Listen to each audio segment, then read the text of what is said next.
pins, but he only made 9, so it really reduced his chances and opened up a big window of opportunity for Jason, who is 37 pins in the lead. And he's not the sort of player that you can crawl those pins back against.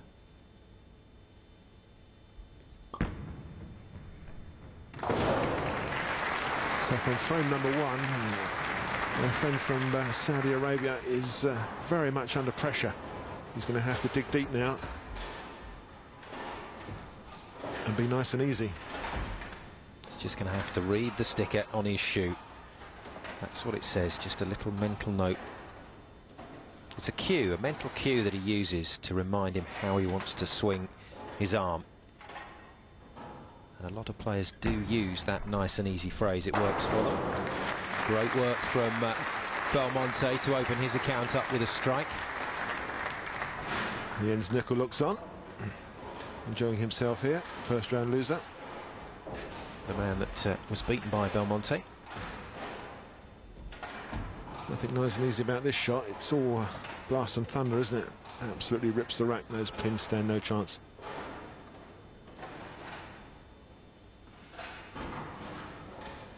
It's all turned round for Jason. 15 minutes ago he was hanging his head, sat in that chair, wondering where the next strike was coming from. And we said it was really in the hands of this young man, Badr al-Sheikh, to make a mistake, and he's come up with 2 big mistakes, unfortunately for him, at the start of this second game. He's left the 3 and the 9-pin sleeper on the right-hand side from a ball that's high through the head pin.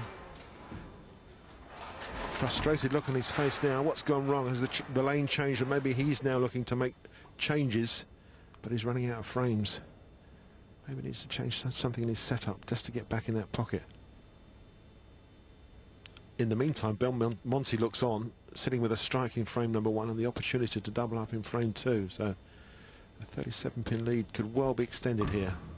Badr looking for the spare. Makes it nicely. Yeah, that was a lot tougher than it looked. And gets a little tap of the hand in congratulation. Mario Joseph, his coach, living through every single delivery with his young charge. He'd be a coach, eh? Absolutely, yeah. Simon, the turning point so far in his match was the 6th in a row that Jason Belmonte ended game number 1 with. And as I say, we spoke earlier, it's the player that will string 4, 5 and 6 strikes together. Belmo, a full start. He'll come back, he'll regroup. I've no idea what caught his eye line, but he did the right thing. He stopped. He will now regroup and start all over again. Maybe just something caught his eye line. Maybe the fingers just slipped off the ball there a little bit. Did the right thing, though. Absolutely. He's working on that double, and he really needs it. This to extend his lead. Oh, worth the wait. Very professional. What can you say? Strike, it says on the posters in the audience. Double time, it says, for Jason Belmonte. And that lead extends. Yeah, looking to avenge the defeat that he suffered to Badr al-Sheikh, his opponent, just a few weeks ago. Yeah, it was the first time they'd met head-to-head in match-playing tournament, and I think it was Badr that shot. Oh, there's his aide memoir on his shoe. Nice and easy. I was saying Badr shot 258, I think it was, to win the game. Needs to find that pocket, doesn't he, Cass? Absolutely, he must do. Again, he's wide, light on the head pin, but he's managed to hit him thin and make him spin, as we say. And it's the first strike for Badr al-Sheikh in game number 2. Pretty fortunate, very high backswing, nice follow through and steady at the line. Just not quite right, but gets the maximum result for it. Controlled celebration for the moment for the man from the Kingdom of Saudi Arabia. For the man from Australia, though, he's working a double. Well, this is the stage of the game where Belmonte wants to wrap it up. If he can come out with 4 or 5 strikes straight out of the trap, he will sew this game up really early. Just a fraction high there, leaves the 4-pin standing. So close to making 3 in a row, but not quite good enough. Well, this game was never going to be over. There was always going to be a sting in the tail of this one, and Badr will be hoping that Jason continues to throw a few of these. And at the same time that he can make some strikes. Yeah, there's always two sides to the story, isn't there? Belmonte uses his low friction hard spare ball to take that single pin away. And there you can see the difference. It's 38 pins at this stage with 7 frames to go.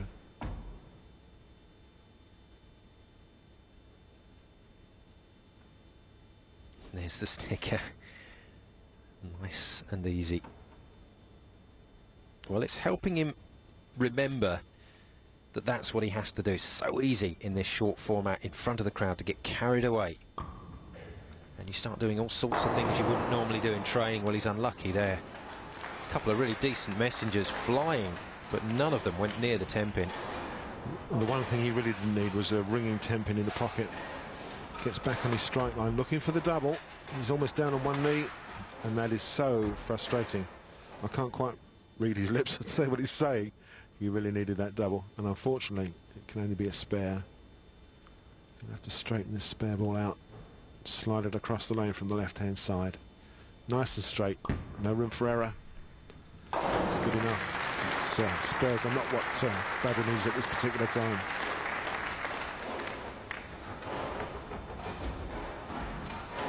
He had a real chance there to get back at Jason Belmonte. This was nicely spared. That's a lot tougher than you think it is, because it's one of the regulation shots that these players make. It can seem a little easy, but they concentrate very, very hard to take those pins out in the corners. Yes, they're the pins that lose games. Belmonte a little bit wide, still rips the rack. Such an explosion of energy in those pins. Just unbelievable. Back on his strike line after a spare. Let's look at this. Great follow through from Jason. Real concentration, and look at those pins jumping everywhere. Yeah, as things stand at the moment, it is that run that Jason Belmonte had at the end of the first game that has put him in pole position. And in some ways, Cass, the pressure's off him. He just has to match his opponent from here on in. If Badr spares, he just has to spare, and he'll be fine. Absolutely, yes. Once you've got that advantage, obviously we'd like to try and keep it, possibly extend it. And who knows, the way Belmonte's lining himself up, that could well do. That could well happen. That's called a twister pin. It's the 5-pin that's twisting around on its spot, but it wouldn't go. Fraction light in the pocket, and Badr's looking for some inspiration somewhere. Just not running at the moment for the young man from the Kingdom of Saudi Arabia. Yeah, he will definitely be feeling that the luck's against him. Well, those first 2 frames of this second game, he missed the pocket, and that's fair enough. He knows what the problem was there, but he's had 2 pocket hits that have left pins standing as well. That's where the frustration will start to creep in. There is sometimes no rhyme or reason to the way the pins react in this sport.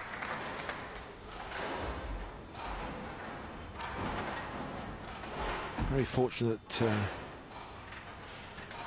He's such a young man, bowling at such a high level on the world 10-pin bowling scene. I'm sure he'll be back for many, many years into competitions like this and others around the world, and supporting and promoting 10-pin bowling in the Middle East, just as Jason has done around the world for the last couple of years. Turns that single strike into a double. So he's back on the strike trail again, and that's where Badr Al-Sheikh needs to be. The gap is just starting to creep out again. That's the maximums available if they strike off from here. 5-2-3 to Belmonte, 4-5-4 to Al-Sheikh. He's a long way off the pace. Growing up, you know, we all had to start somewhere, and junior leagues was one place where we all started. And you know, watching the kids today, it brings back some old memories, some good, some bad. Yeah, well, the way I started and got introduced was my family built a bowling centre where I live, and you know, instead of taking me to a daycare centre or something like that, they used to give me a pair of shoes and a ball and let me go crazy. So that's how it all started. My career highlights that I truly believe are the tip-top, winning in Las Vegas, the high roller event. I've never ever dreamed of winning that tournament, and winning that was amazing.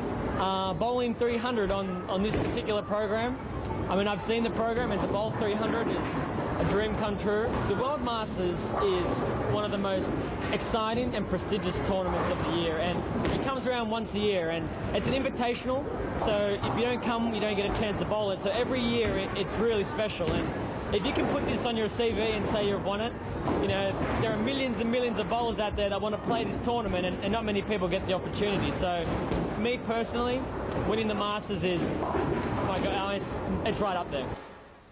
I can't see 69 pins being brought back in 5 frames against Jason Belmonte.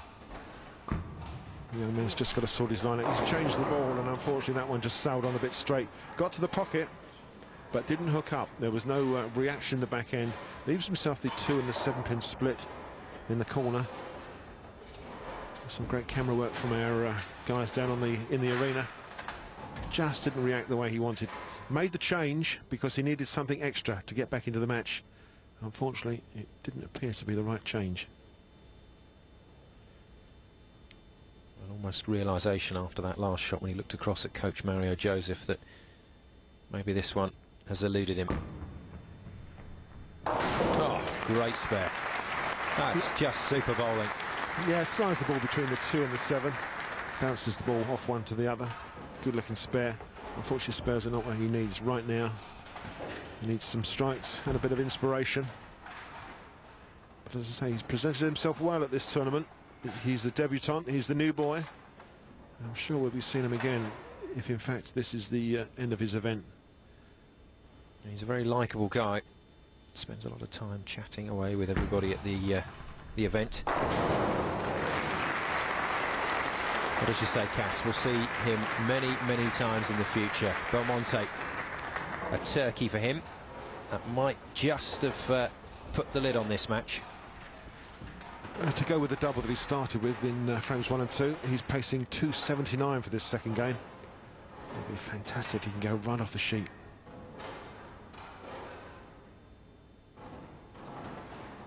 It'll be fantastic for Belmonte and Australian bowling, definitely. Not so good for this young man.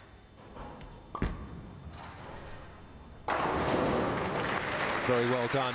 Takes some character to come back from the disappointments that Badr Al-Sheikh has had to suffer in this quarter-final. And he's come back with a strike. As we often say, it's time to leave this Barnsley crowd with something to remember him by. Yeah, it's been a big learning curve for Badr, and I'm sure he's taken advantage of that. Playing in this sort of arena style. There's his score. It's decent. It's not quite high enough, I'm afraid, for this level at this particular event. Belmonte, will he turn the screw? Goes to close the game up. Another 4 strikes in a row and still paces 279 in the second game. Yeah, he turns it big time, and Belmonte on course for another big finish. Well, I guess he's the #1 amateur player, if you can call him an amateur, in the world at the moment. To all intents and purposes, it's a full-time bowler, so that is a professional.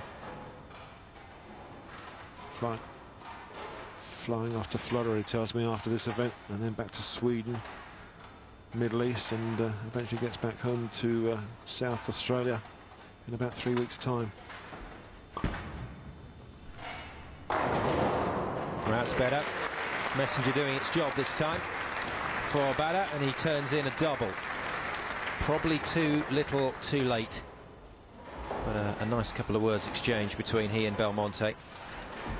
Along the lines of unlucky, mate, I should think, from Jason Belmonte.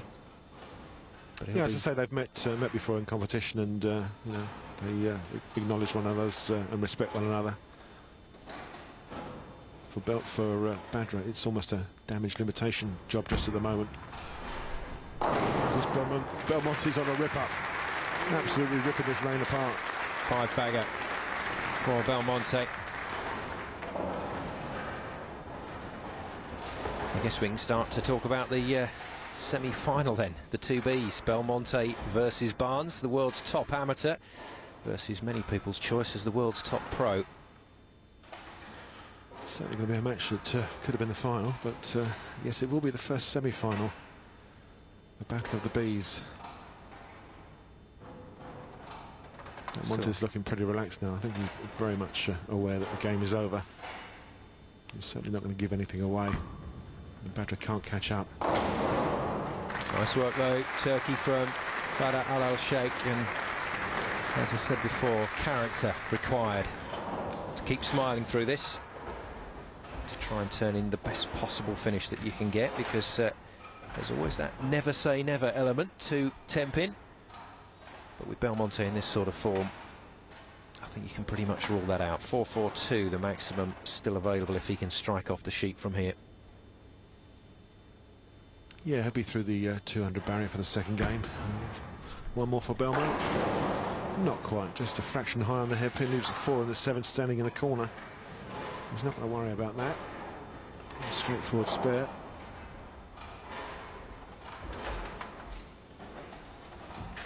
Well, some terrific quarterfinals still to come, involving some of the biggest names in the world of Tempin. Jason Belmonte and Chris Barnes in semi-final, one amongst them. But some great games to come, the likes of Dominic Barrett and Remy Ong, all still involved in this tournament. Oh, Paul Moore and Alex Luth. Just give them a mention, shall we? Moore's many people's favourite, isn't he, to finally do it this year. And he looks so good in his first round match, it has to be said. Yeah, his third attempt, beaten last year and the year before. Hoping to go one better this year. 10th frame for Badr Al-Sheikh. Shoots 4 strikes in a row, and he's finishing in some sort of style here. He's going out with his head held high. Yeah, well played. Showing some of the form that he showed in Doha recently at the Asian Games, where he won the 2 gold medals. What a prospect for the future this young man is. The pioneer of bowling, Tempin bowling from the Middle East. Many years at the highest level in front of him. 2 bonus balls in the 10th frame.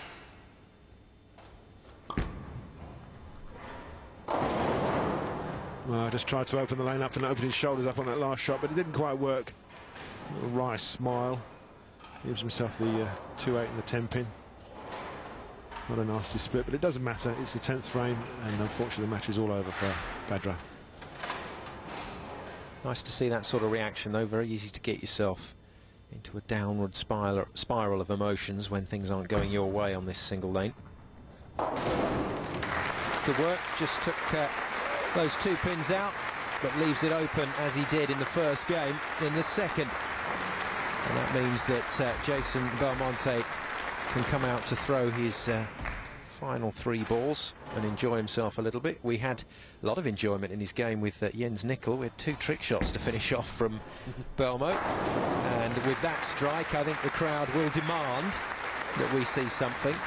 But as always, players very careful that they are being respectful to their opponents. I think once you've established that you and your opponent are both singing from the same song sheet up on the stage, then you can have a bit of fun with it, and I don't think Badr will mind if Jason throws down a couple of trick shots. What's he got? What's going to be a backup left-handed shot, one-handed shot?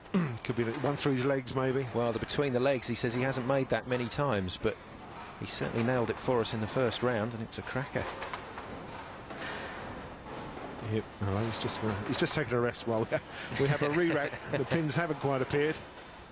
Now they're down. Now what's Jason going to do? Oh, conventional 2-hand delivery. Yeah, he wants to lock into this lane, doesn't he, Cass? He wants to send a message out to a certain Chris Barnes ahead of the semi-final. No antics at all on the stage yet from Jason. He's tempted, you can see that. He needs a strike to go through the 500 barrier. This is a trick shot. Oh, it's the 2-handed backup. Oh, nearly. Only takes 9. Nearly. Good effort. 256 he finishes with in his second game, and he does make the 500 aggregate across the 2 games. That's a nice touch between these 2 players. Well, But Al-Sheikh might have nice and easy on the sticker on his shoe, but it was anything but in this quarter-final. He's been a welcome addition to this tournament, but he takes his leave, and it's Jason Belmonte of Australia that goes through to the semi-final.